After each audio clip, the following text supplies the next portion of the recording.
Est-ce que vous parlez un peu de différence entre ce que nous appelons ici le modèle des défis et la stratégie? Ok, bien sûr. Je disais tout à l'heure que le modèle de défi, c'est l'approche méthodologique. Hein? C'est un ensemble qui inclut la stratégie qui permet d'atteindre le résultat. Nous allons voir les différentes étapes pour élaborer le modèle de défi. Et dans ça, vous verrez aussi les stratégies qu'il faudra développer et qui seront dans le plan d'action. Vous comprenez? Oui.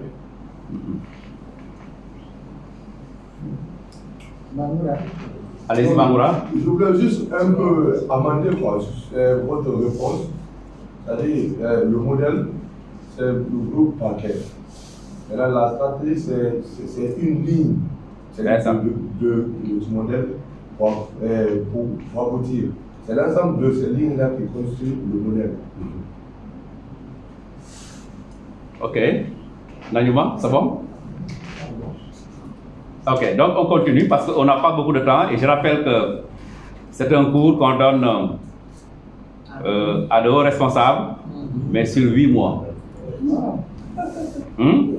Et là, vous allez le recevoir, vous allez faire un condensé sur 2 heures. Donc, ce qui veut dire que nous allons survoler les grandes étapes qui doivent être développées. Mais le grand responsable, en général, s'il voit une chose, il va tout faire pour approfondir. Et nos formations que nous suivons, même pour le cours de renforcement, les masters et autres, on vous montre seulement. Vous faites des exercices, vous-même, pour vous perfectionner. Là, donc, on va vous montrer et vous allez faire des exercices à votre niveau pour vous perfectionner. Donc, voilà un peu les grandes étapes du modèle de défi que nous allons parcourir ensemble. La première grande étape, c'est la mission de l'organisation, parce qu'il faut se focaliser sur cette mission pour développer quelque chose. Je ne peux pas être pharmacien et dire que je vais développer un modèle de défi sur les élections. Là, donc, je suis en train de faire hors sujet. Je suis pharmacien, je vais développer un modèle de défi dans la gestion pharmaceutique. L'étape 2, c'est créer une vision partagée. La vision qu'on va créer, elle doit être partagée. Parce que si nous sommes 3 dans une concession, avec 3 visions différentes, on n'ira pas ensemble pour atteindre quelque chose.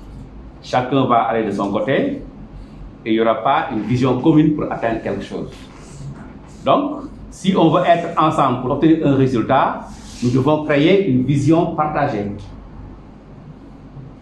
On se comprend? Nous devons aussi, la troisième étape, définir ensemble un résultat. Et ce résultat doit être mesurable. Parce que si je veux aller à la Lune, là, ce n'est pas un résultat qui est réaliste.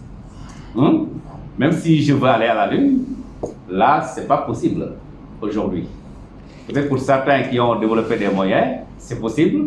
Mais pour moi qui suis là avec vous, je veux aller à la Lune, là, je pense que ça peut être difficile. Donc le résultat que nous allons identifier ici doit être un résultat SMART. Nous devons aussi connaître la situation actuelle. Vous avez donné l'exemple d'outils harmonisés. Il faudrait décrire la situation par rapport à l'outil harmonisé. À quoi ça sert, quelle est l'ampleur, quelle est la gravité, quelles sont les conséquences. Il faut développer un peu le contexte pour mieux comprendre la situation actuelle. Si tu veux améliorer une situation, il faut la connaître.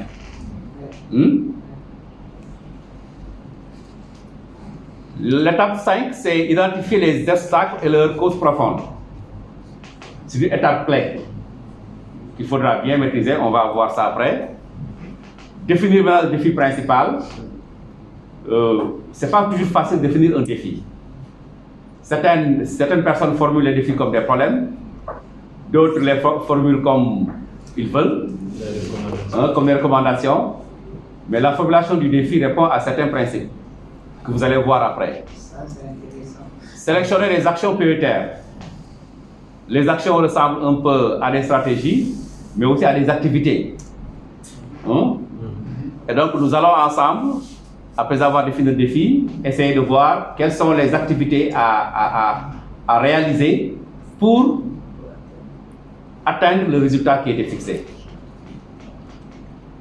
Maintenant, après avoir identifié ces activités prioritaires, nous allons ensemble élaborer un plan d'action et assurer le suivi et l'évaluation de ce plan d'action. Voilà en tout cas les grandes étapes que vous devez maîtriser pour relever un défi. Donc on ne peut pas se lever seulement pour dire il y a une rupture de stock dans tel district, approvisionner le district en intrants. Si vous réfléchissez comme ça, le problème va toujours demeurer.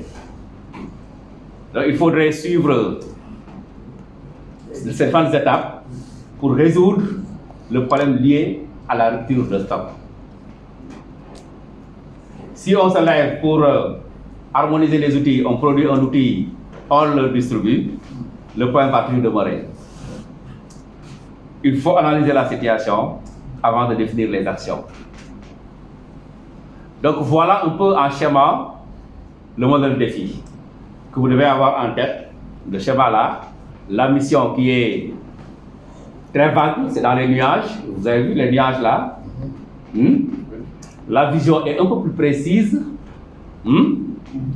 Et le résultat SMART est plus précis. Mais le résultat découle de la vision et de la mission. Le résultat mesurable. Après le résultat, on doit décrire maintenant, tout en se basant sur la mission et la vision, on doit décrire la situation actuelle. La situation actuelle qui est là, en bas là.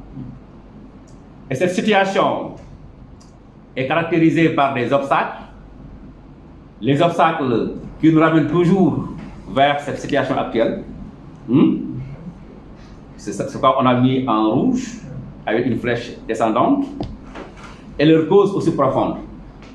Parce qu'il y a une catégorisation des causes, la cause profonde et la cause superficielle, et les causes intermédiaires. Maintenant, nous, on doit mettre l'accent sur les causes profondes. Il y a aussi les actions prioritaires à prendre pour aller vers le résultat. Sinon, si ces actions ne sont pas prises, ou bien si ces actions ne sont pas identifiées pour être réalisées après, on sera toujours à la case départ, la situation actuelle. Et avant même d'arriver aux obstacles, il faut définir le défi. C'est ça qui est à la base. Si on définit de manière très claire le défi qui est différent du problème, on peut identifier les obstacles et développer le plan d'action sur la base d'actions prioritaires bien choisies.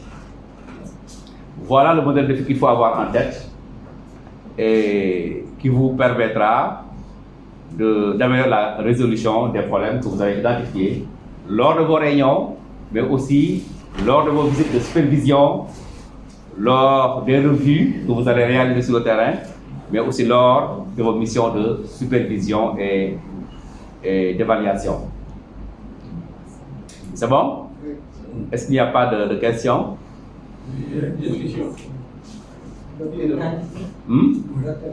Docteur Kanté? Ma première question, est-ce que le document sera partagé après? Oui. Ma première question. Oui. La deuxième question, c'est, bon, moi, le défi, c'est une vision où je le compose à un objectif à atteindre. Les nuances un peu ici, la vision, voilà, je n'ai pas bien. Nous allons ensemble décrire ces étapes. Qu'est-ce que c'est que la vision? Qu'est-ce que c'est que le défi? Comment formuler le défi? Qu'est-ce que c'est que la mission? Comment formuler une mission? Ainsi de suite. Mais je peux te dire que le défi n'est pas la vision. Ok. Le défi, ce n'est pas la vision. Donc, nous allons voir ça ensemble. point par point, et vous allez voir que c'est différent. Docteur Camara. Docteur Camara. Oui, j'aimerais savoir, est-ce qu'il existe un autre modèle de défi qui a d'autres éléments, d'autres étapes, à part les 8 qui sont énumérés ici. Et quand on parle de modèle, c'est comme si c'est un schéma que nous avons, mais à côté, il peut y avoir un autre schéma qui permet d'atteindre un même but. Je ne sais pas si vous comprenez. Non, je comprends bien. Le modèle là, c'est ce modèle-là seulement qui existe pour le défi. Avec ce modèle, il y a que ces étapes. Si on y introduit d'autres étapes, ce n'est plus ce modèle de défi. Peut-être d'autres organisations pourraient développer d'autres modèles, mais qui pourraient s'appeler autrement. Mais ce modèle de défi, élaboré par MSH il y a quelques années, comporte ces 8 étapes. Je ne dirais pas qu'il n'y a pas d'autres modèles, mais qui pourraient s'appeler autrement. Oui, d'accord, parce que je l'ai dit au début, nous sommes dans un vaste champ de la santé publique. Il y a plusieurs modèles développés par plusieurs organisations. Mais moi, je mettrai l'accent sur ce modèle de défi développé par MSH il y a plusieurs années. Docteur Kémon. Merci, docteur. Je pense que la question elle est bien répondue. Et vous l'avez dit dès le départ. Sinon, il y a beaucoup de modèles. Et quand vous prenez le méthode de résolution des problèmes, vous allez trouver les mêmes éléments, les 8 éléments, mais il y a 2 éléments qu'on va ajouter à ces 8 étapes. Vous prenez une méthode de résolution des problèmes, c'est le même élément que vous allez trouver. Et comme il a dit, on va ajouter deux autres éléments qui n'est pas là. C'est ça, effectivement. C'est un peu comme ce que le docteur a dit. Si on peut du secteur sanitaire, en secteur économique, il y a 12 étapes, mais c'est les 8 premières étapes qui sont là. D'accord, je suis satisfait. Ouais. C'est ça. Donc, ce qui veut dire que c'est des trucs complémentaires. Oui, c'est complémentaire. Ok, c'est bon. C'est bon? C'est bon pour tout le monde. C'est bon. On va ensemble décrire les étapes. La première grande étape, c'est un résumé. Ce n'est pas un cours qui va durer encore 8 mois. C'est un résumé. D'avoir une vision. Examiner la mission organisationnelle. Nous devons ensemble, pour développer ce modèle de défi, dégager une compréhension partagée de la mission. Si on est ensemble ici, en tant que pharmacien, nous devons connaître notre mission. Ce n'est pas la mission d'un politicien ou bien la mission d'un commerçant. C'est la mission des pharmaciens. Surtout du niveau central. Donc, la mission peut être considérée comme le domaine d'intervention globale de l'organisation ou de la personne. Parce que ma mission, peut-être, moi je peux la connaître sur le domaine, sur le plan social ou bien personnel. Je peux connaître ma mission, je peux dire ma mission. Vous aussi, globalement, on peut dire que notre mission est d'accompagner le ministère de la Santé dans la gestion des intrants au niveau central et opérationnel.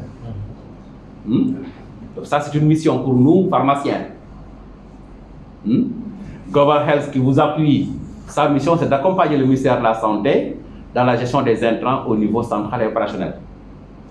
Lors de cette orientation que je vais donner à l'équipe de Global Health, je vais demander aux conseils techniques régionaux de nous dire leur mission.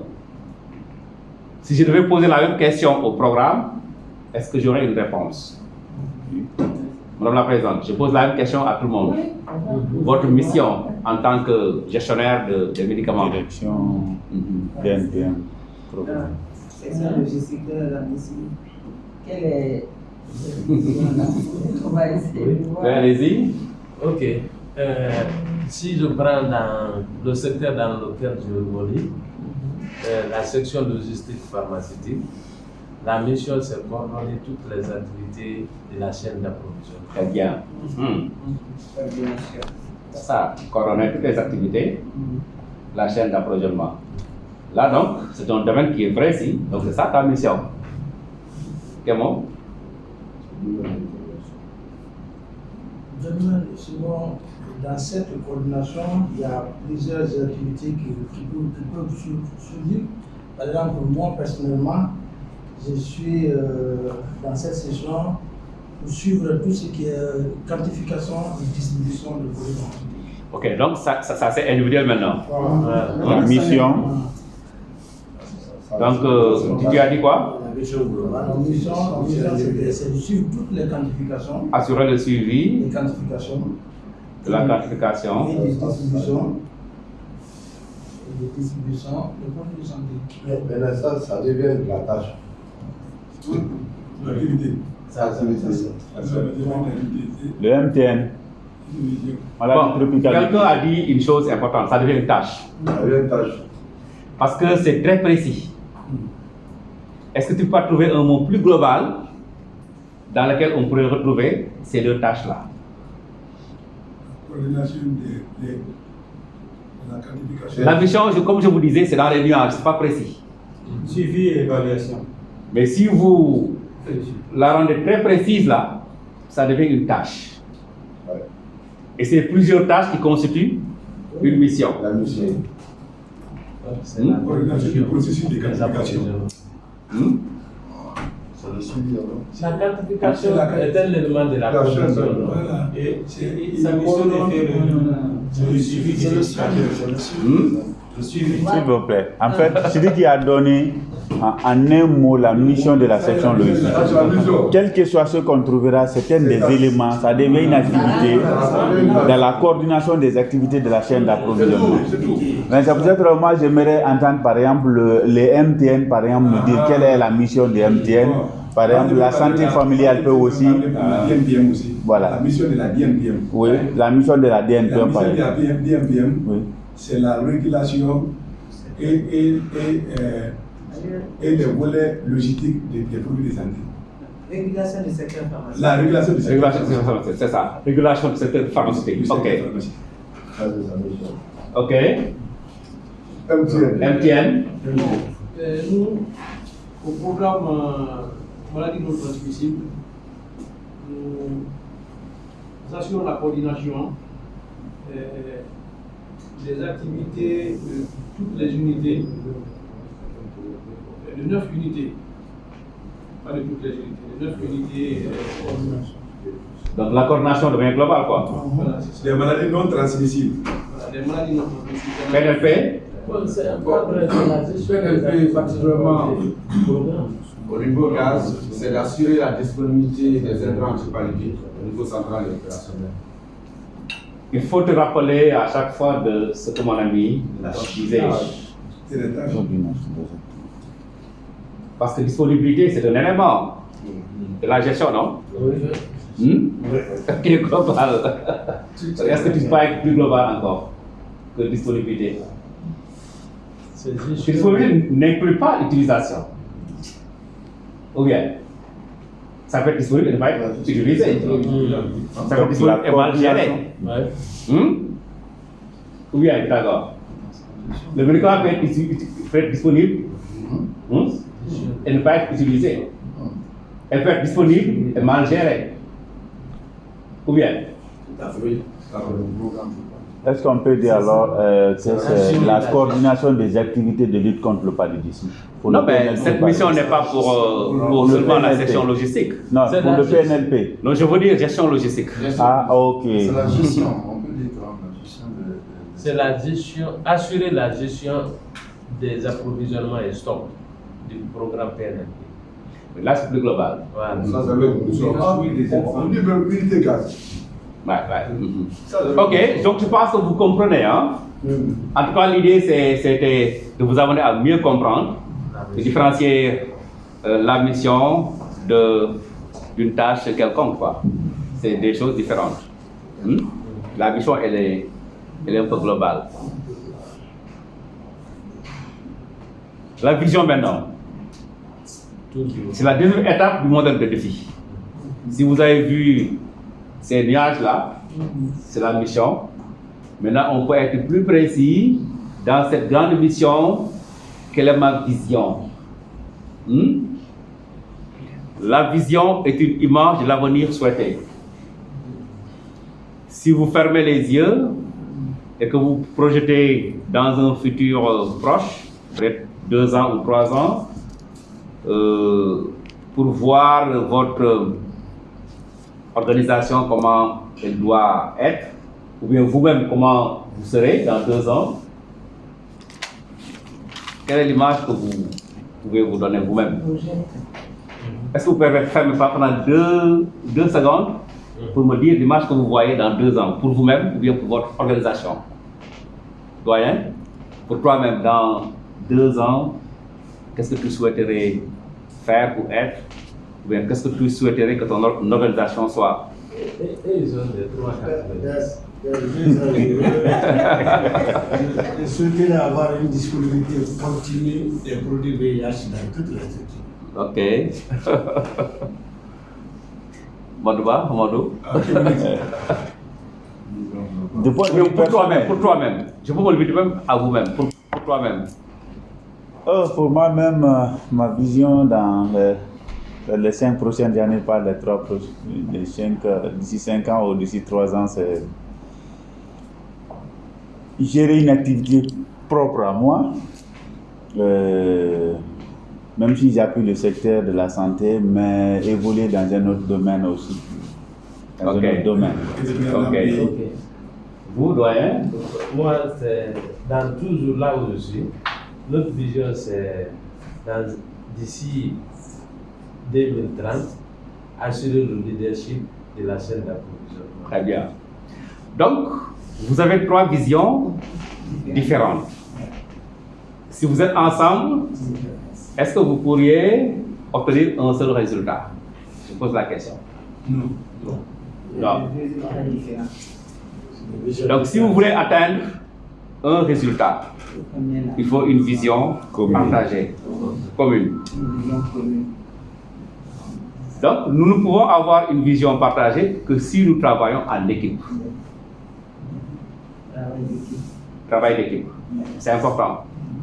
Le chef, s'il a une vision différente de celle de ses cadres, il ne va jamais réussir sa mission. Ça, c'est vrai. Donc le chef doit travailler avec ses cadres, les cadres qui l'accompagnent. Il doit discuter avec eux. Il doit les consulter pour avoir une vision commune avec eux. Donc la vision donne une image de l'avenir, ça on l'a déjà fait. Elle permet au groupe ou bien à l'équipe de se projeter dans l'avenir et de créer un champ de travail pour la réalisation de l'objectif. C'est ce que j'ai dit tout à l'heure. Il faut avoir une vision commune pour atteindre le même résultat, le résultat de l'organisation. Un dictateur dans une société, ou bien un dictateur à la tête d'un État, sera toujours critiqué parce que sa vision n'est pas partagée. Donc il ne va jamais réussir. Il va finir même par des choses que je ne peux pas dire. Donc, il faut toujours une vision partagée pour réussir sa mission. Donc la vision partagée incite l'équipe à relever le défi. Si aujourd'hui on définissait notre vision, ensemble, nous allons ensemble développer des actions concertées qui peuvent nous permettre d'atteindre un résultat. Donc cette vision partagée nous incite à relever un défi. Vous comprenez? Ouais. Cette vision nous permet de travailler ensemble, d'avoir un objectif et de l'atteindre. On est d'accord? Oui. Bon, il y a un exemple ici, ce n'est qu'un exemple. On peut même se tromper avec l'exemple, mais ce que j'ai dit par rapport à la vision, c'est ça. Dans cet exemple-là, c'était pour toujours les CTR. Je ne sais pas si on peut lire ça ou non. Oui. Notre DRS est reconnu pour la disponibilité permanente des intrants dans toutes les formations sanitaires et leur utilisation rationnelle pour le traitement du paludisme. Oui. Là, on se projette dans 1 an, dans 2 ans, dans 5 ans, ou dans un futur proche en tout cas, pour dire cela. Est-ce que la vision peut être aussi... ça peut être la même chose que le souhait, c'est qu'on souhaite. C'est ça qu'on souhaite, c'est ça. L'avenir souhaité. L'avenir souhaité, ok. Donc, une image sur l'avenir souhaité. Une image, c'est ce que tu... C'est ça.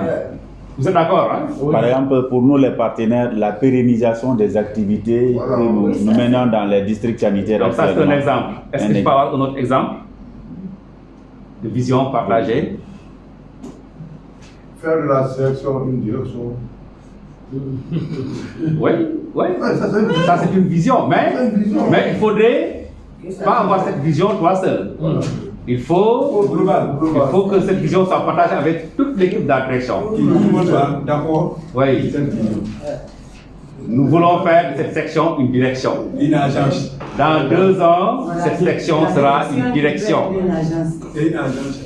Oui, une agence. La direction de la pharmacie, la vision, La direction de la faire une agence.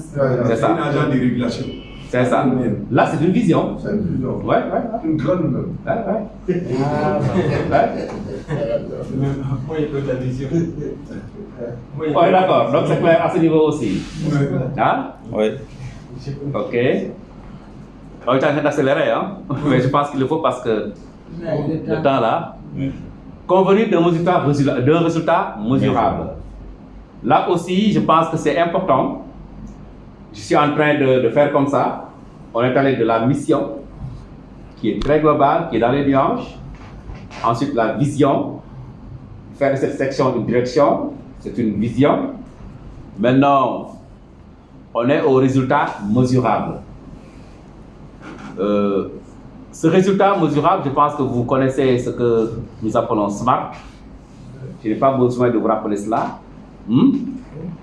Spécifique, mesurable, atteignable, réaliste et temporel.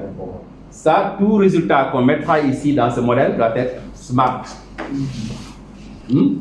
Si tu veux donner ton exemple de section 1, donc d'ici 2 ans, d'ici fin décembre 2022, toute l'équipe de la section devra être capable de, et tu définis un peu ce que tu veux d'ici 2 ans. Ça peut être une étape. À la fin de 2 ans, vous faites l'évaluation pour voir quelle autre étape franchir pour transformer la section en direction.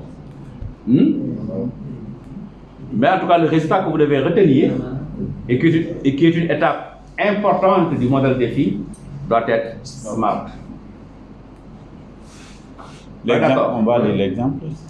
L'exemple, allez-y, Madouba. D'ici la fin du premier trimestre 2021, le dépôt régional des Erécouré mettra en œuvre la stratégie d'approvisionnement jusqu'au dernier kilomètre dans 90% des DPS de la région.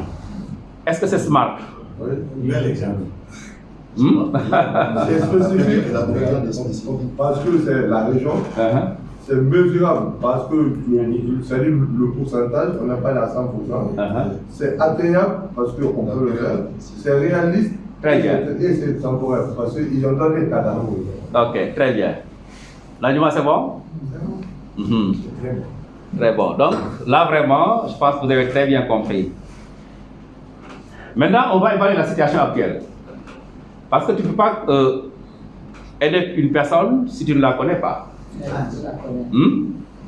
Il faut bien la connaître pour bien l'aider. La situation actuelle, donc, nous permet de mieux connaître et de proposer quelque chose pour l'améliorer. Il s'agit de l'analyse de l'environnement interne, mais aussi externe dans le cadre du domaine prioritaire de santé et des indicateurs nationaux ou régionaux. Cette situation prend en compte les facteurs ci-dessous qui sont en lien avec le résultat. Il s'agit des facteurs liés à vous-même ou bien à votre équipe. que vous devez analyser, la connaissance, les compétences, les attitudes et les pratiques. Si on veut transformer la section en direction, quels sont les facteurs qui sont liés à l'organisation, au personnel? Ça, il faut analyser tout cela. Oui. Facteurs liés à l'organisation du district ou au district. La gestion du personnel, la situation des indicateurs, le niveau d'exécution des activités. Là aussi, il faut analyser tout cela. Les facteurs liés aux clients, ça c'est les facteurs qui sont externes. La connaissance des clients, l'utilisation des services, ça c'est externe à l'organisation. D'autres facteurs aussi liés au pays, l'accès aux soins, la qualité des soins, la distribution des ressources, l'environnement socio-politique, la réglementation, la législation, la volonté politique, les pratiques culturelles. Donc tous ces facteurs-là, vous devez les maîtriser, les connaître, faire une analyse qui pourrait vous permettre demain de trouver des solutions, ou d'identifier des problèmes et de trouver des solutions. Mais s'il y a un facteur qui n'est pas analysé, vous pouvez passer à côté d'une solution importante. Vous pouvez ignorer un problème qui vous retarde dans la mise en œuvre. Donc, il faut tout analyser pour bien identifier les problèmes et définir les approches qu'il faudra développer. Donc ça, vraiment, c'est une analyse globale pour tout ce que vous faites actuellement dans vos services. Si vous avez un problème, il faut l'analyser comme ça.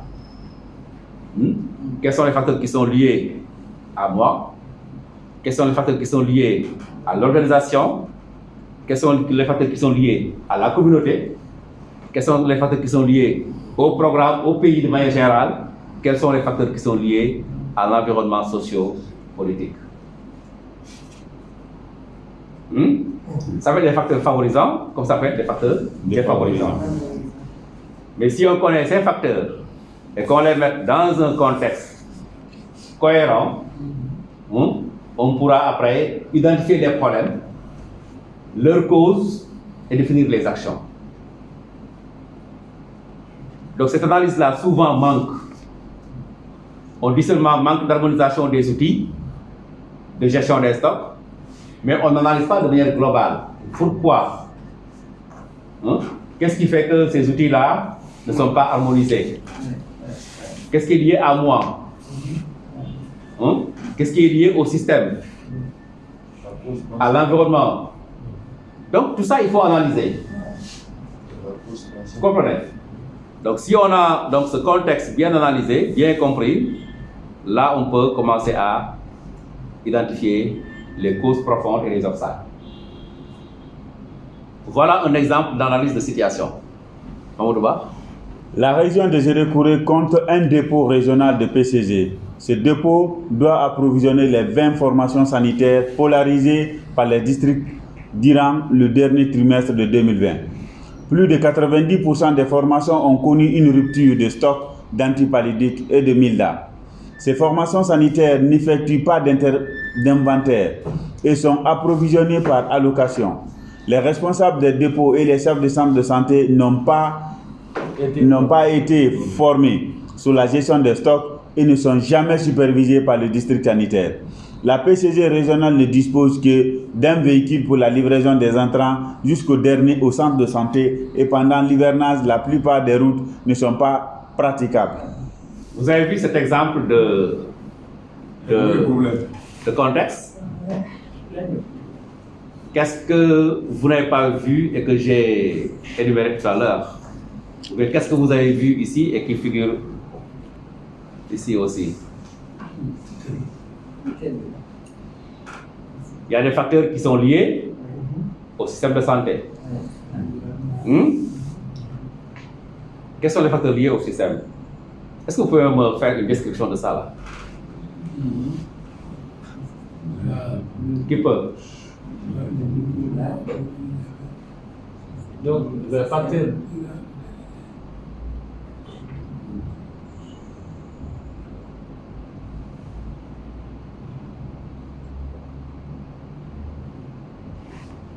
Regardez ici un peu. J'ai dit à vous, à l'organisation, aux clients, au pays et à l'environnement. Donc ici, l'organisation c'est la PCG. La PCG, l'entrepôt désiré est l'entité à travers laquelle le diagnostic a été effectué. Maintenant, et en termes de clients, ces clients, ce sont les formations sanitaires auxquelles il doit approvisionner en produits palu. C'est ça. Mais il se fait que cette entreprise même, son propre diagnostic, il n'a pas d'engin roulant, il n'a pas le personnel aussi qualifié. Mais les structures aussi, le client qui doit utiliser des intrants que la PCG doit, ces agents ne sont pas formés, ils ne subissent pas, ils n'ont pas, il n'y a pas de supervision à leur niveau. Donc ça, tout ça là, c'est des problèmes au niveau du client, mais le problème aussi au niveau de l'agence qui doit donner. Très bien. Voilà. Donc maintenant, par rapport à l'environnement, c'est qu'il y a les pistes. Pendant l'hivernage, les pistes ne sont pas utilisables. Donc il y a des problèmes liés à tout ça là. Donc c'est une situation qui est réelle. Hein? Moi j'étais à Zérekoré en 2020.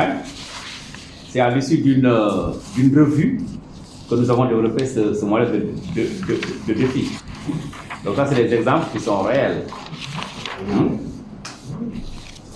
Ça, c'est pas fictif, hein?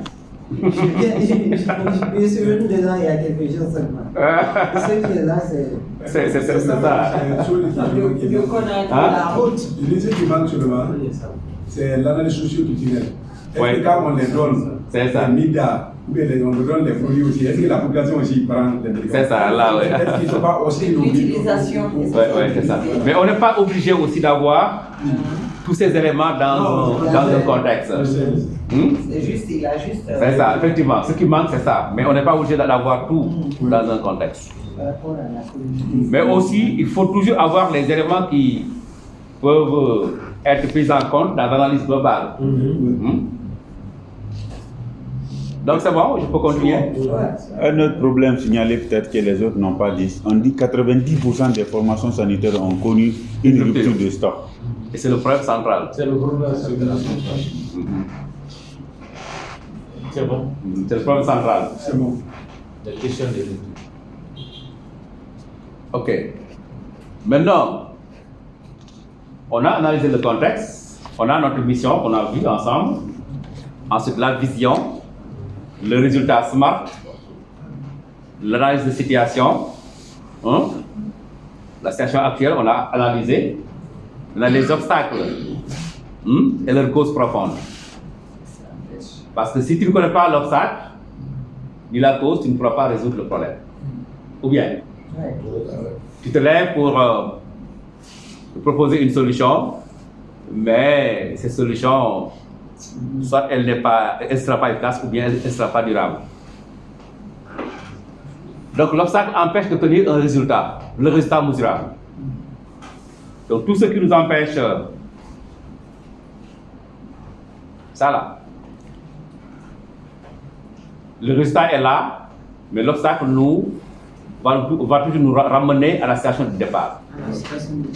Donc l'obstacle nous empêche d'obtenir le résultat. L'obstacle que vous voyez ici là nous empêche d'atteindre le résultat mesurable et nous ramène toujours à la situation de départ qu'on veut corriger.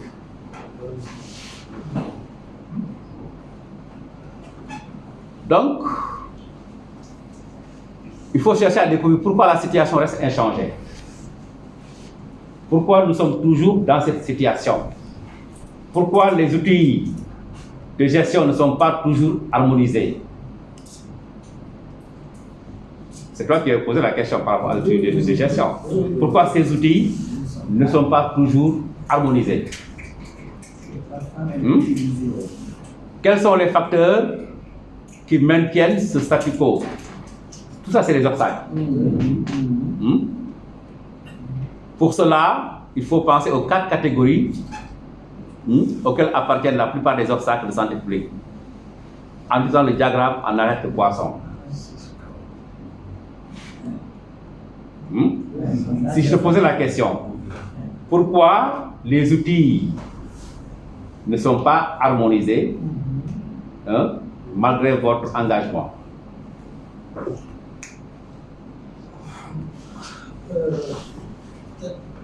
L'engagement politique. Oui. Ça, c'est un facteur qui est lié à quoi ici? Les politiques et procédures, oui. Allez-y. Vous l'avez un peu? Oui, moi, par rapport à l'harmonisation des outils, je peux parler aussi de la méconnaissance. Donc, facteur lié aux prestataires. Oui. Oui. OK. Et qui encore? La volonté. La volonté. La volonté, c'est prestataire aussi.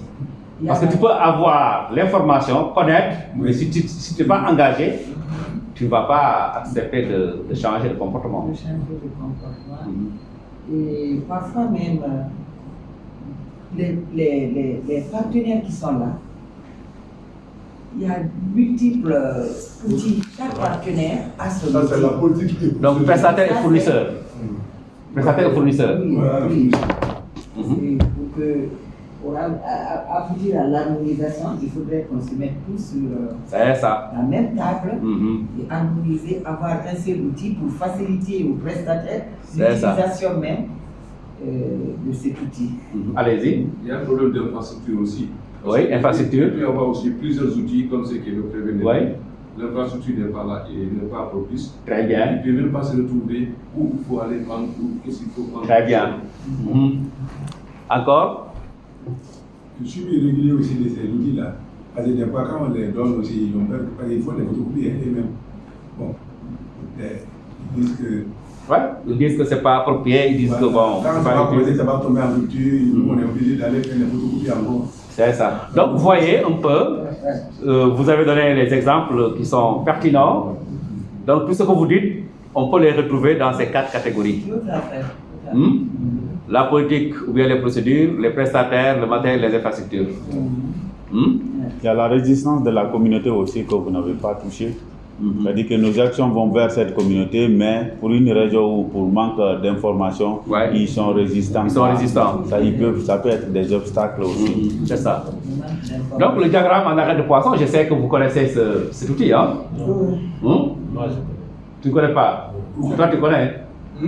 Le diagramme en arête de poisson. Bon, ce sont des choses. Mais bon, je peux dire en termes économiques. Oui, allez-y. Voilà, ce sont des régulations assignées qu'on essaie de mettre pour avoir la source réelle. Pour identifier les obstacles. Voilà. Et reconnaître les causes. Ouais. Le pourquoi.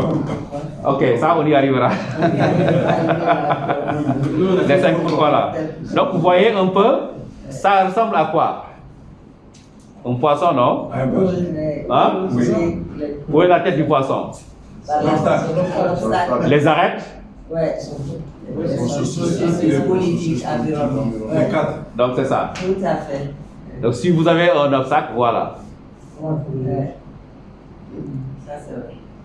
Ça vous connaissez, hein? Je pense que celui qui s'intéresse un peu à ces stratégies de résolution de problèmes, toutes les organisations utilisent ce diagramme. Hein?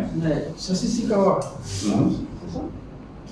Ouais. Peut-être on peut l'appeler autrement, mais c'est presque la même démarche. Hein?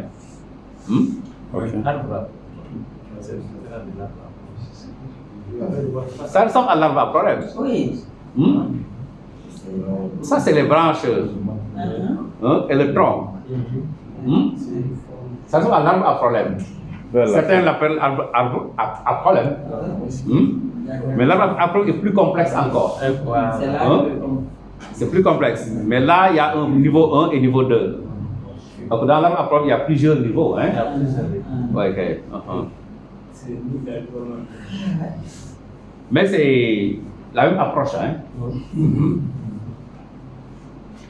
Donc, on a ici donc les obstacles qui sont là. Dans le contexte ici, vous m'avez dit que voici l'obstacle principal. C'est les ruptures. 90% des formations. Ça, c'est l'obstacle. Maintenant. L'infrastructure aussi, c'est un obstacle. Le grand obstacle, c'est les ruptures. Oui. Et donc, voilà un peu les autres causes de tout ça, causes de la rupture. L'infrastructure, pour faire partie. Parce que s'il y a une infrastructure défaillante, ou bien des routes qui ne sont pas praticables pour effectuer les commandes, ça peut poser parfois des problèmes. Et tout ceci peut entraîner une rupture de stock dans les systèmes de santé. Il y a une mauvaise estimation aussi. La mauvaise estimation aussi peut être un obstacle. Manque de formation. Tout ça, oui, tout ça on peut le retrouver. Le manque de supervision, ainsi de suite. Voilà. Dans le cas espèce de zéro courant. Oui, c'est ça. Après avoir donc déterminé les obstacles, là on a vu les obstacles ici. Oui. Donc après avoir déterminé les obstacles, nous devons mettre l'accent sur 3 à 5 obstacles. Parce que retenir 1000 obstacles pour un problème, c'est se noyer dans une mare. Vous n'allez pas gérer le problème et vous risquez d'être noyé. Donc vous n'allez rien faire, il faut se focaliser.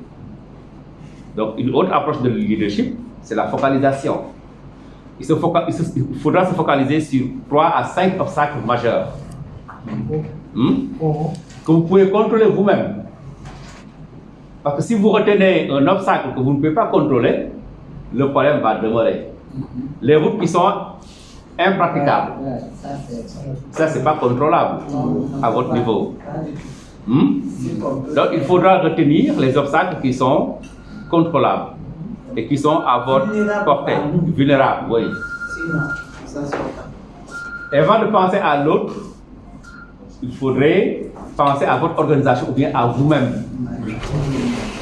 Mais si vous dites, si vous formulez une recommandation pour le ministère, alors qu'il y a des actions contrôlables par vous-même, là, vous perdez votre temps. Parce que le ministère va réfléchir globalement et vous, localement, vous devez identifier des actions vulnérables à vous-même et que vous devez et que vous pouvez réaliser rapidement. Le ministère va prendre son temps, mais vous, c'est une action rapide pour résoudre le problème. Donc, vous allez utiliser ce qu'on appelle la sphère d'influence. Là, je pense que vous connaissez ce schéma qu'on appelle sphère d'influence, qui vous permet de sélectionner les obstacles qui sont contrôlables par vous-même.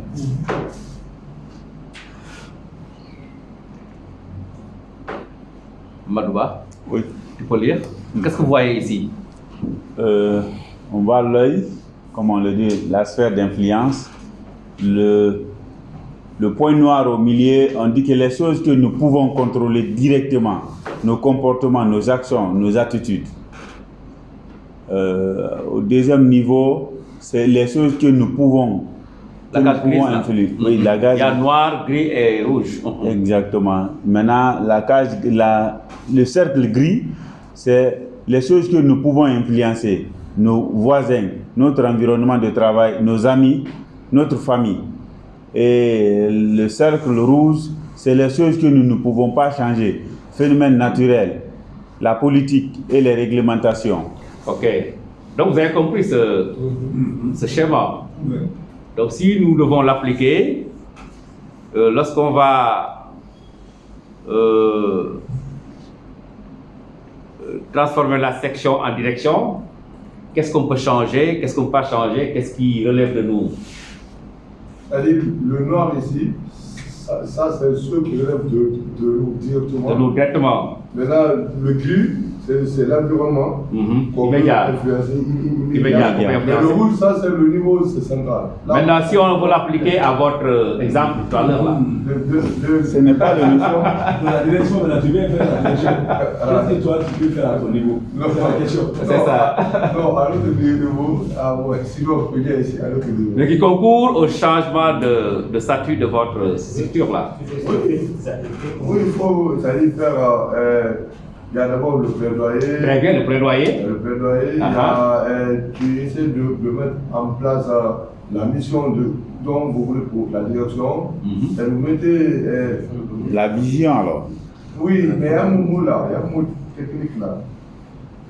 Donc, l'ancrage, l'ancrage, oui. Institutionnel. Institutionnel, vous mettez tout ça. Et vous faites le plaidoyer auprès du gouvernement. Ok. Maintenant, qu'est-ce que vous pouvez influencer?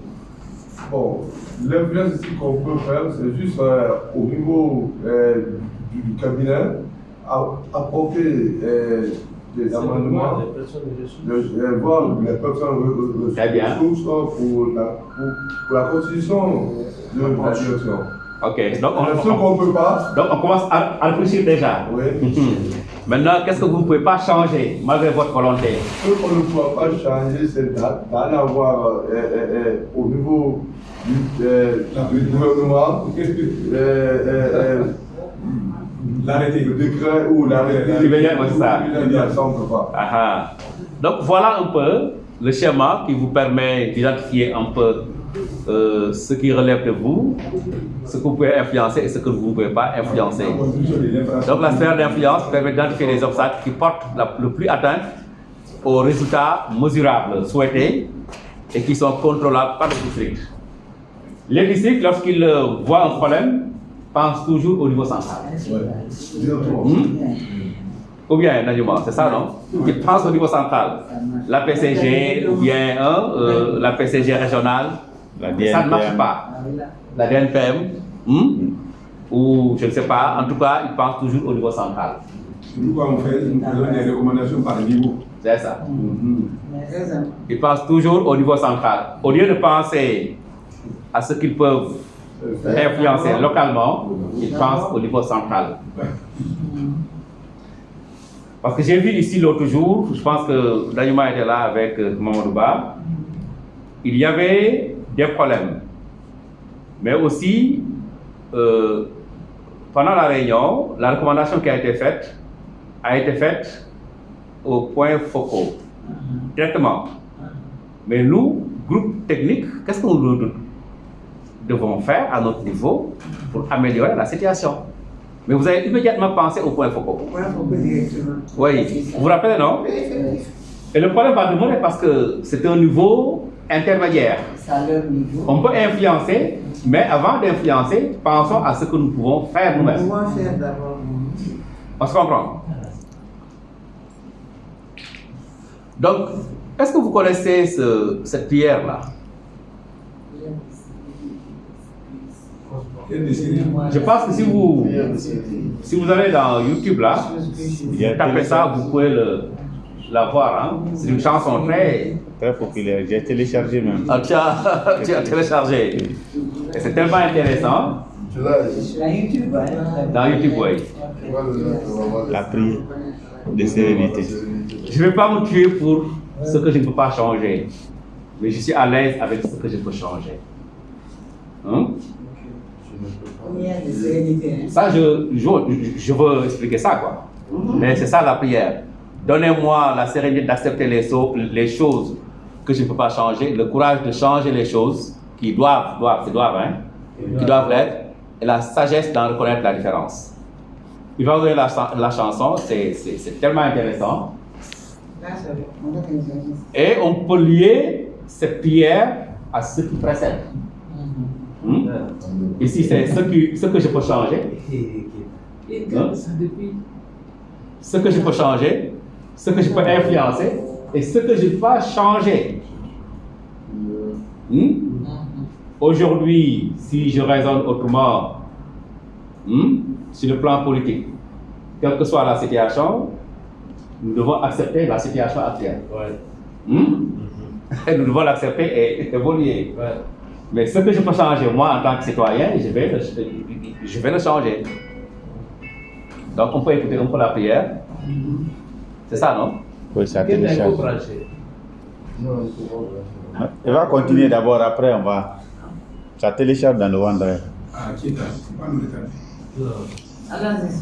Allons-y, on peut continuer. Oui. Là, il va donner la chanson, c'est très joli. Faut partager. Oui, je vais partager. Donc, cette pièce, c'est pour rappeler seulement la pertinence de l'approche, sphère d'influence. Je ne vais pas me tuer pour des choses que je ne peux jamais changer. Mais je vais essayer de l'accepter parce que c'est ça la bonne conduite.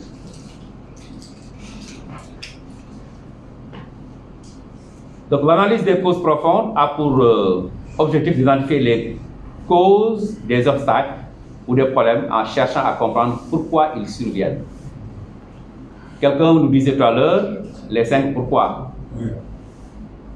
Donc si tu veux trouver la cause profonde, il faut utiliser la technique des 5 pourquoi.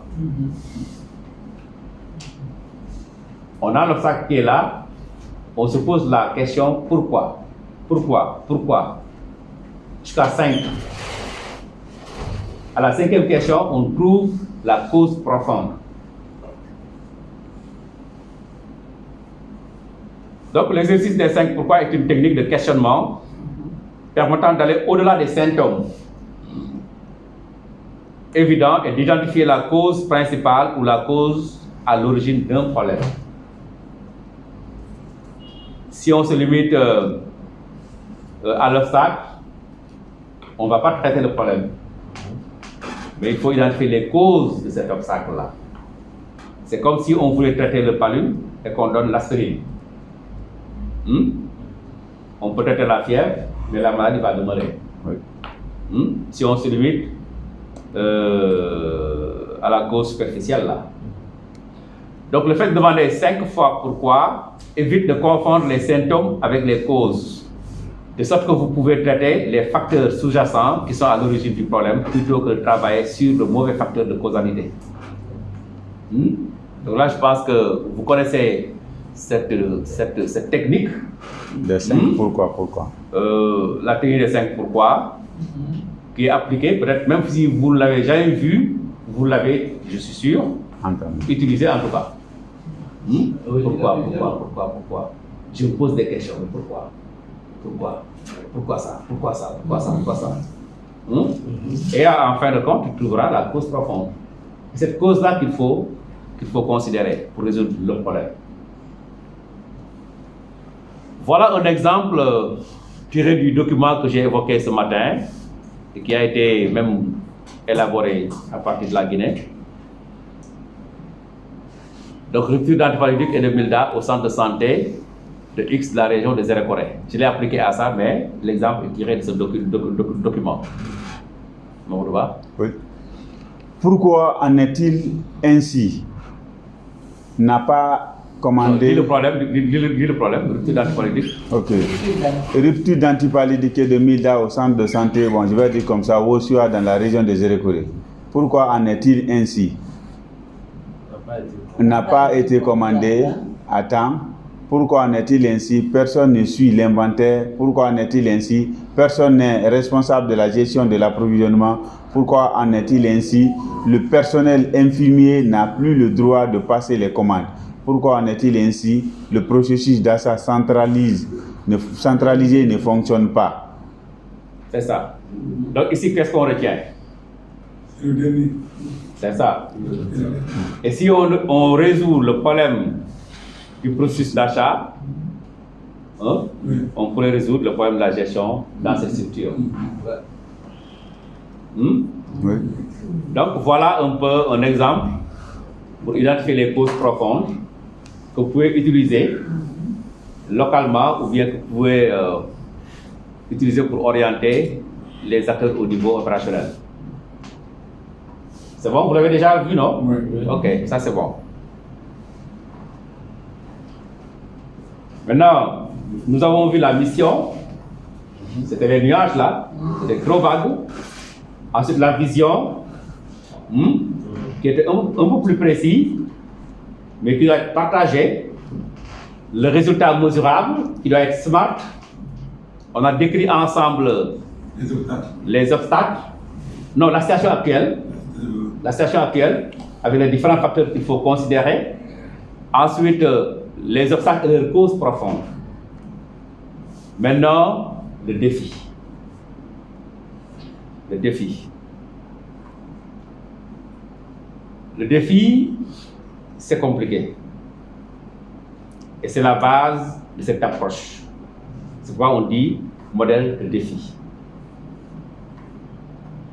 Si nous connaissons notre défi, on peut facilement résoudre le problème. Là, si le problème n'est pas transformé en défi, il va toujours demeurer problème. Donc, il faudra définir le défi de manière très claire pour résoudre le problème. Et ce défi ne pourra se définir qu'après avoir identifié les obstacles contrôlables et leurs causes profondes. Est-ce que vous pouvez aujourd'hui me faire la différence entre défi et problème? Qu'est-ce qu'un défi? Qu'est-ce qu'un problème? Parce que je vois souvent dans les grandes conférences des gens se considérer comme défi, insuffisance de personnel, c'est un défi. Il y a certains qui le formulent comme ça, hein? Défi, insuffisance de personnel. Qu'est-ce qu'un défi? Qu'est-ce qu'un problème? Quelle est la différence entre les deux concepts?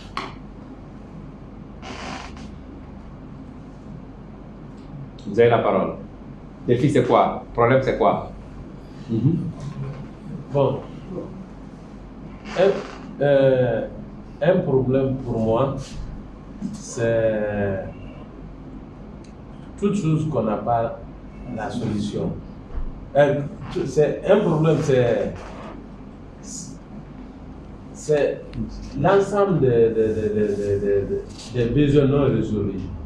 C'est ça. Tandis que un défi, c'est vraiment le souhait qu'on formule pour renverser la tendance. Très bien. Oui, tu es sur la voie, hein, sur la voie pour résoudre le problème. Ok. Problème, défi, tu es sur la voie, hein. Mais tu n'as pas encore atteint l'objectif. Le problème pour moi, c'est un acte qui empêche l'évolution d'une chose. C'est-à-dire qui empêche. Le défi, c'est... Tu as dit acte, hein? Oui, acte. Tu peux...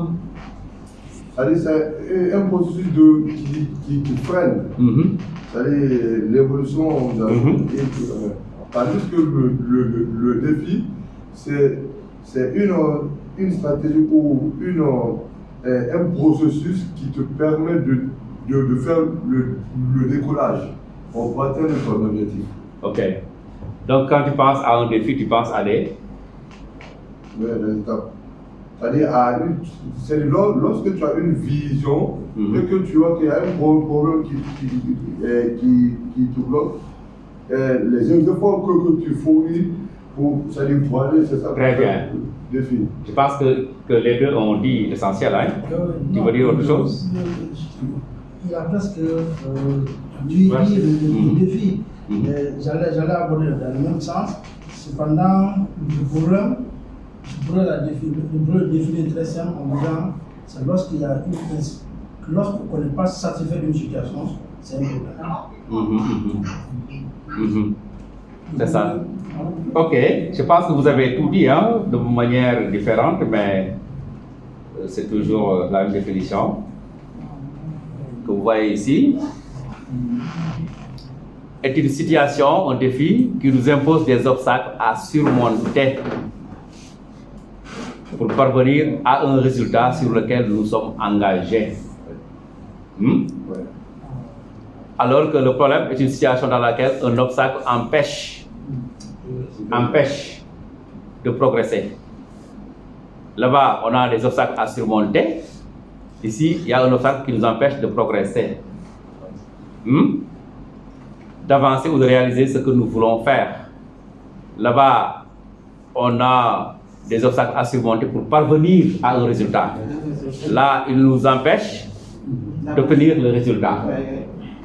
Donc avec le défi, on pense à un résultat. Mais avec le problème, on n'obtient pas de résultat. Donc le défi est vécu comme une situation qui est de notre ressort. Vous comprenez? Si je dis notre, c'est soit l'organisation ou bien vous-même. Le problème est vécu comme une situation qui n'est pas de notre ressort. Donc ça vraiment c'est un problème, je n'y peux rien du tout. Ça peut relever d'une autre organisation. Mais si je vois le problème et que je le transforme en défi, c'est parce que j'entrevois des solutions. On comprend?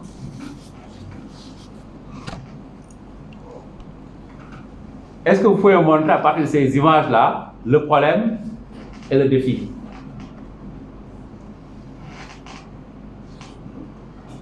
Le problème est où à ce niveau? Où est le défi? Le problème est à droite, là où il y a là. Droite, c'est quoi? C'est ici ou là? Vision barrée. Vision barrée là.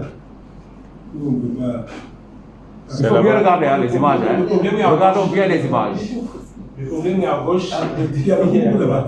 À gauche, c'est le problème. À gauche, c'est le problème. Doyen, pourquoi à gauche, c'est le problème? Voilà. Parce qu'on dit qu'il y a quelque chose qui nous empêche d'évoluer. Si on coupe les bois là, on peut évoluer sur la route. Très bien, c'est ça. Il est en train de couper. Ouais. Donc il a déjà trouvé le problème. La solution. La solution, et il a fait un défi. De couper les bois. Parce que lui, il voulait aller en supervision, quelque part. Il a vu la route barrée. Et c'est une situation réelle, c'est à zéro correct. C'est Pétilisa. C'est une situation réelle. À Yomouza. C'est à Yomou. Parce qu'il y a des... C'est une situation réelle. Ça, c'est sur la route de Bella. De Bella, c'est ça. C'est à Yomou. Non, c'est à Bella. Non. Il y a Beta. Non, Bignamou. Non, c'est pas bien. Non, Bignamou qui râle. Donc il voulait aller en supervision. Tu as vu le véhicule qui est là-bas? Le véhicule est là-bas. Donc son objectif c'est d'aller faire la supervision. Et arrivé ici, au niveau de la route là, il voit un tronc d'arbre. La solution, c'est... Donc s'il ne fait rien, c'est un problème. Mais s'il casse le tronc d'arbre pour faire sa supervision, c'est un défi. On comprend? Moi, j'ai une question là. Voilà. Les deux images là, puisque on a parlé de deux exemples, je suis en train de réfléchir comment faire la part des choses. L'exemple de Kémo et l'exemple du dépôt régional de la PCG de Directeur. Oui. Voilà.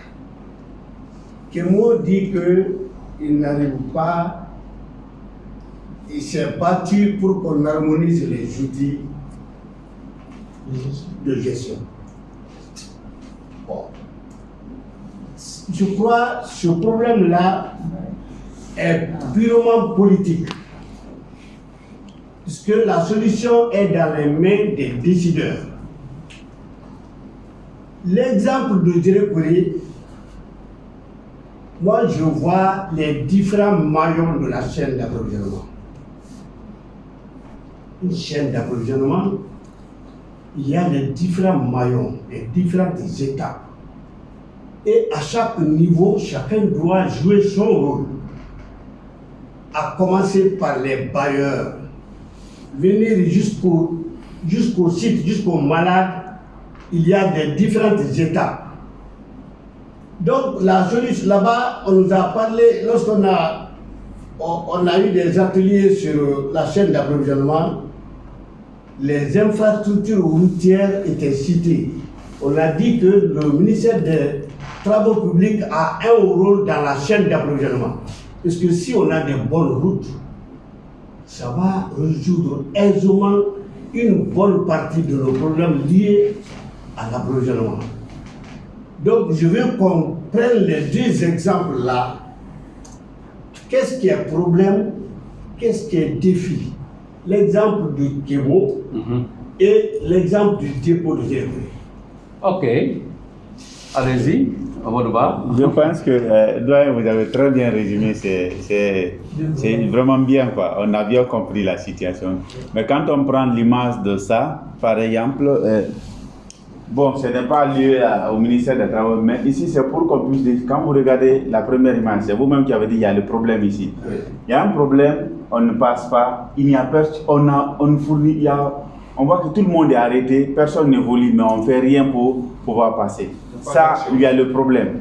Le défi ici, le problème est là, mais les gens sont en train de couper pour que... Parce qu'ils veulent passer. Parce qu'ils veulent passer. Donc on fournit quelque chose pour résoudre. Pour que nous puissions passer. Mais la première image, personne ne fait quelque chose pour qu'on puisse passer. À avoir. Mais la deuxième image, vous avez vu, tout le monde est concentré parce que l'autre a la machette pour que ça puisse passer. Très bien. Ce que je veux maintenant, dire, si je veux revenir sur les deux exemples, je vais ajouter une petite explication. Harmoniser les outils. La communauté a quel rôle à jouer dans ça? Les infrastructures ont quel rôle à jouer dans ça? C'est le décideur qui doit dire, vu l'avantage d'harmoniser les outils, ça va alléger le travail pour les prestataires. Exactement. Donc c'est le niveau central qui doit dire, vu tous les avantages liés à l'harmonisation des outils, je décide qu'on mette ensemble, je décide à ce que désormais les outils soient harmonisés dans toutes les structures. Ceux qui doivent faire ce travail-là, on confie le travail à ceux-ci et voilà, le problème est réglé. Mais dans le cadre de Djeboué, on parle de la non-supervision, on parle de la non-formation des prestataires, on parle de l'état des routes, on parle des véhicules qui acheminent les intrants vers les sites. Voilà. Il y a tant de problèmes et la responsabilité est située à plusieurs niveaux. Mais le cas de Kémo, la responsabilité est située à un seul niveau. Doyen. C'est pas ça. Doyen. Ça dépend du problème. Je voulais revenir sur le cas de Kémo. Si vous situez la responsabilité à un seul niveau, le problème ne sera jamais résolu. Il va demeurer. Le problème de l'harmonisation ne doit pas être situé seulement au niveau politique. Il y a un aspect politique. C'est pourquoi on dit ici l'environnement politique. Mais aussi, il y a des facteurs liés aux prestataires. Il y a des facteurs liés à nous-mêmes qui souhaitons que les outils soient harmonisés. Qu'est-ce que nous devons faire nous-mêmes pour que le décideur puisse mieux comprendre et prendre des décisions? Qu'est-ce que nous, techniciens, nous devons faire pour que le décideur puisse mieux comprendre et prendre des décisions? Qu'est-ce que les prestataires eux-mêmes doivent faire pour que les outils soient harmonisés et utilisés?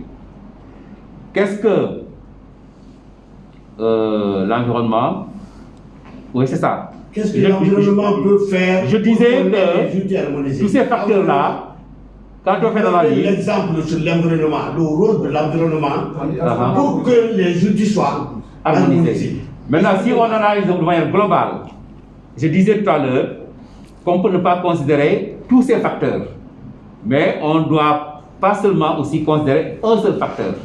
Vous avez voulu considérer le facteur politique, mais aussi il y a des facteurs liés aux prestataires, facteurs liés au système de santé de manière globale, ainsi de suite. Donc, quand on veut résoudre ce problème, il faut faire l'analyse de manière globale. Est-ce que vous comprenez? Et si on fait l'analyse de manière globale, on pourrait commencer même, comme tu le disais, à faire un plaidoyer, à montrer l'importance de l'harmonisation aux décideurs, à former les acteurs sur le terrain, à voir ces outils. Est-ce que ce n'est pas des outils qui sont compliqués? Donc, c'est facteurs liés à l'organisation même. Est-ce que ces outils qu'on va proposer, c'est des outils qui sont acceptables? Il faut voir tout de manière globale. Et si on fait cette analyse de manière globale, on va identifier les causes, les obstacles et leurs causes. Pourquoi le gouvernement ne veut pas proposer des outils harmonisés? On se pose ces questions. Est-ce qu'ils comprennent? Est-ce que Pourquoi les prestataires ne veulent pas accepter d'utiliser ces outils harmonisés? On se pose des questions. Et maintenant, si on trouve les causes profondes, on va formuler un défi, ensuite identifier les actions qui pourraient nous permettre d'harmoniser ces outils.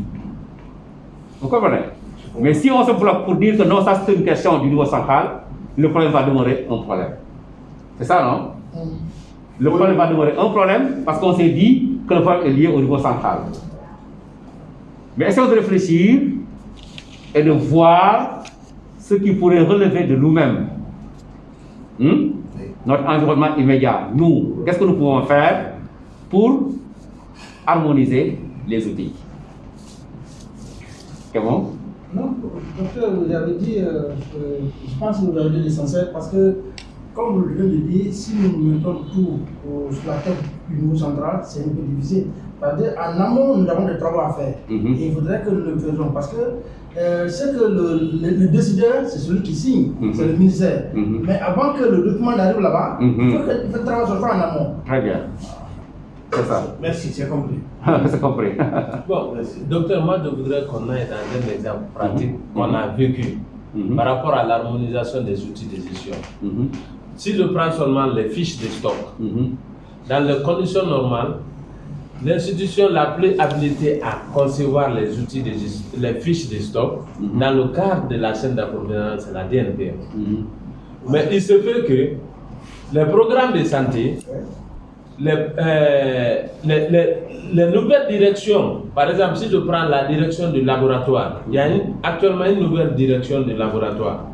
Mais il se fait que la gestion des intrants, la gestion des produits de santé revient exclusivement aux pharmaciens des districts.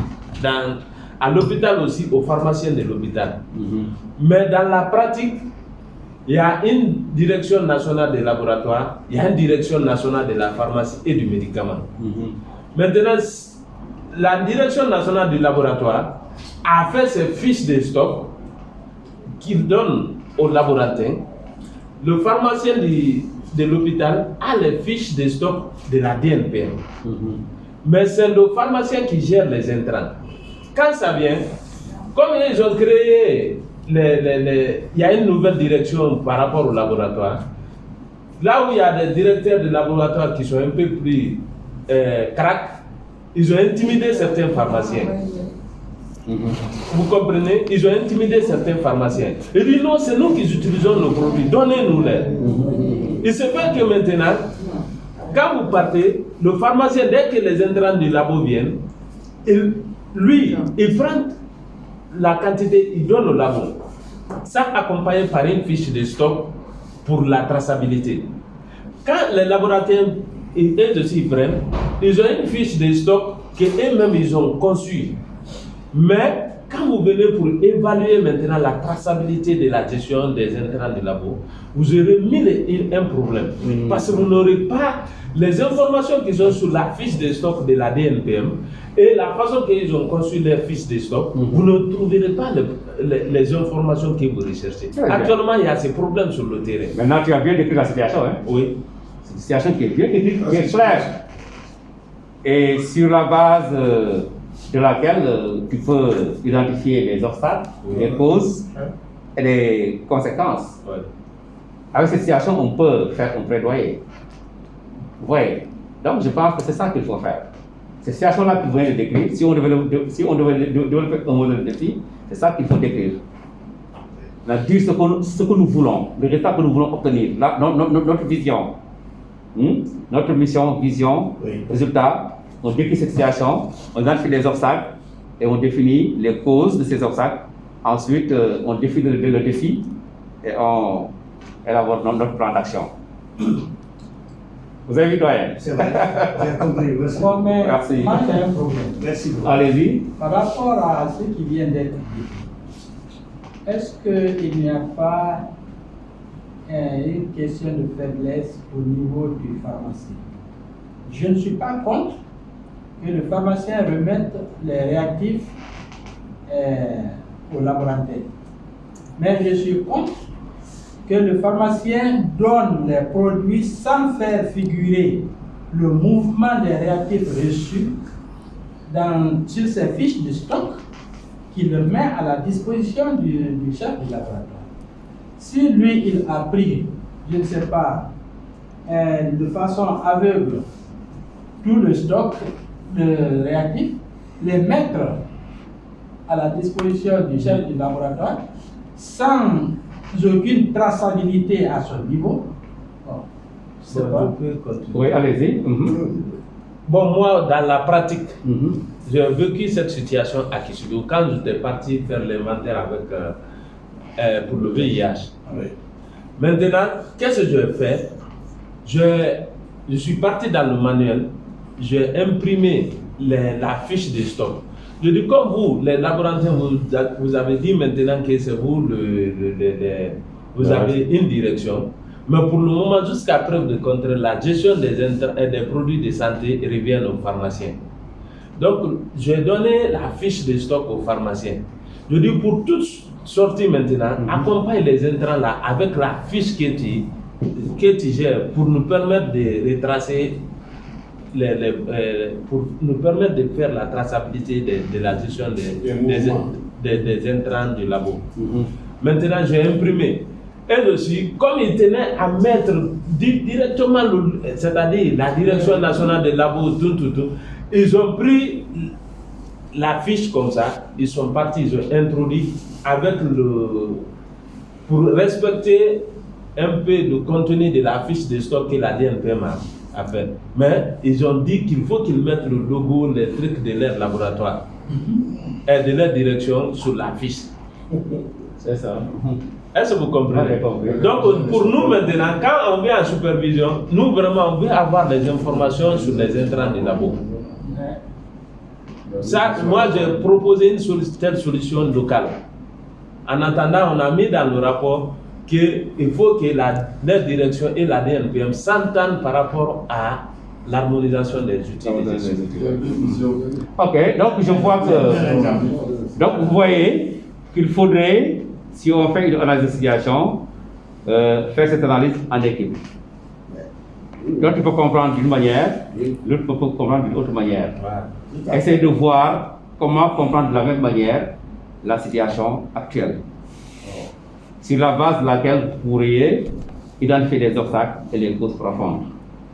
Donc il a décrit, lui aussi il a décrit pour améliorer, mais il faudrait qu'il y ait une vision globale, une vision partagée pour parvenir à un résultat. Donc le travail d'équipe est important. Le chef ne peut pas se lever pour dire que voilà la situation, c'est ça la situation. Non, il a besoin de ses subordonnés pour mieux analyser la situation, définir, identifier les obstacles, définir les causes et réfléchir ensemble sur les approches. Merci beaucoup. En avance. On peut avancer, oui. Je pense que quand on va sur la 8e étape, elle va cette étape-là va beaucoup nous édifier. Parce qu'en résolvant les problèmes, les défis, il faut aller avec quelle approche? Oui. C'est très important. L'approche, c'est ça. On va voir ça. Donc, définir le défi toujours. Le défi représente ce que l'équipe prévoit de réaliser, et il l'a dit tout à l'heure, en dépit des obstacles identifiés. Et je suis en train d'entrevoir un peu la formulation. Vous allez voir comment formuler un défi. Voilà. La formulation professionnelle d'un défi. Voilà. Le défi présent représente ce que l'équipe prévoit, ou bien ce que la personne, mais ici nous on parlera d'équipe, prévoit de réaliser en dépit des obstacles identifiés. Pour résoudre facilement un problème, il faut l'aborder sous forme de défi, en décrivant les obstacles qui empêchent d'atteindre les résultats. Le défi peut être exprimé sous forme de question. Et le plus souvent, la formulation professionnelle du défi, c'est sous forme de question. On peut l'abréger, hein? Mais c'est sous forme de question. Comment allons-nous atteindre le résultat souhaité face aux obstacles à surmonter? Hein? Ouais. C'est ça la formulation d'un défi. Comment atteindre comment allons-nous atteindre le résultat souhaité face aux obstacles à surmonter. Et l'exemple qui est en bas, c'est comment assurer la disponibilité des intrants antipaludiques et des miltants dans les 20 formations sanitaires des élèves Corée d'ici la fin du deuxième trimestre 2021, malgré l'approvisionnement des formations sanitaires par allocation, l'incidence de la supervision des gestionnaires des dépôts et le manque d'inventaire mensuel. Oui. Tu peux voir tes défis. Vous voyez comment assurer la disponibilité malgré toutes ces insuffisances-là. Est-ce que vous avez compris? C'est bien compris. Donc, comment vous formuliez vos défis auparavant? Bon. Sans question. Sans question. C'est pas sous forme de question. On ne faisait pas sous forme de question. Il y a certains qui disent disponibilité des intrants antipaludiques seulement. Mais dans ce cas, tu ne vois pas les insuffisances. Une formulation complète. Disponible. On peut, donc, ça veut dire maintenant, il faut, pour formuler un défi, vraiment, il faut précéder par une question, ou bien il faut connaître la situation globale. Il faut connaître les insuffisances. Il faut connaître les insuffisances, connaître la situation globale, connaître les insuffisances. Et maintenant, le vrai problème aussi, il faut le connaître. Ici, le vrai problème, c'est la disponibilité des intrants antipaludiques. Les obstacles, c'est quoi ici? Malgré quoi? Malgré l'approvisionnement des formations, l'allocation des formations sanitaires, l'insuffisance de supervision et le manque d'inventaire. En ce moment, par rapport à l'approvisionnement de nos structures de santé, il y a un manuel qui définit la méthode d'approvisionnement. C'est par réquisition. Ça c'est un problème, non? Voilà. Donc, maintenant, si nous on voit une allocation, ça doit nous interpeller. Maintenant, il faut tout faire pour relever le défi en corrigeant ces insuffisances-là. C'est bien. C'est bien de comprendre. Vous avez compris maintenant? Voilà, on a compris. On est en train de comprendre. Ça, si vous retenez ça, vous avez vraiment réussi votre orientation. On est en train de comprendre. C'est un formulaire ici, les défis par rapport à l'aéroport. C'est intéressant. Je dis, on a très intéressant. Voilà,